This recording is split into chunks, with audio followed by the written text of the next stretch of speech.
আজকে আমি পার্শে মাছের ঝোলকো দেখাবো। তো বড় পার্শে মাছ ছিল এটা, বেগুন দিয়ে সর্ষে দিয়ে ঝোলকো দেখাবো। তো নুন হলুদ মাখিয়ে নিয়েছি ভালো করে ধুয়ে, এখন পেঁয়াজ কেটে নিয়েছি, টমেটো কেটে নিয়েছি, আর আলু আর বেগুন দিয়ে পার্শে মাছের পাতলা ঝোলকো দেখাবো। তো প্রথমে কড়াই তেল দিয়ে মাছগুলো ভেজে তুলে নিচ্ছি, একটু লাল লাল করে ভেজে তুলে নেব। পার্শে মাছটা একটু বড় ছিল, হাঙর পার্শে বলে যেগুলো, সেই পার্শে মাছ এটা।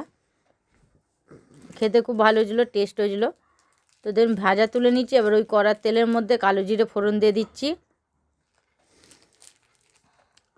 কালো জিরে ফোড়ন দিলাম, দিয়ে পেঁয়াজগুলো দিয়ে দেবো। পেঁয়াজটা দিয়ে একটু নাড়াচাড়া করে ভালো করে একটু হালকা ভেজে নেব।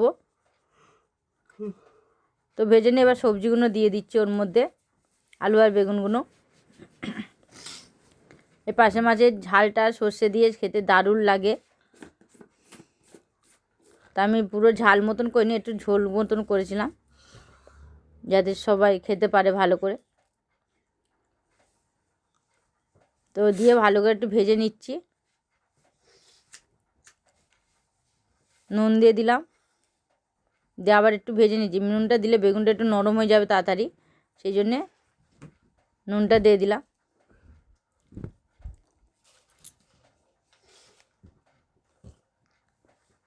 আর টমেটো দিয়ে দিলাম, কুচি রাখা টমেটোটা দিয়ে আবার একটু হালকা করে ভেজে নিচ্ছি।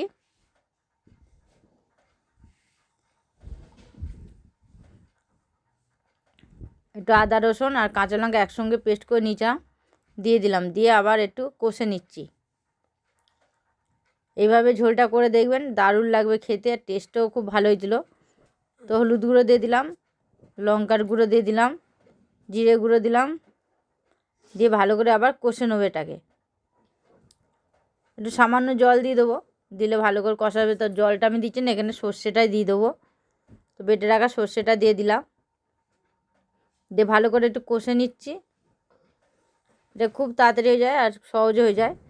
তো যে সকল বন্ধুরা আমার ভিডিওটা দেখছো, তো ভালো লাগলে একটা লাইক কমেন্ট সাবস্ক্রাইব করে পাশে থাকুন বন্ধুরা, যাতে আরও নতুন নতুন রেসিপি আপনাদের সঙ্গে শেয়ার করতে পারি।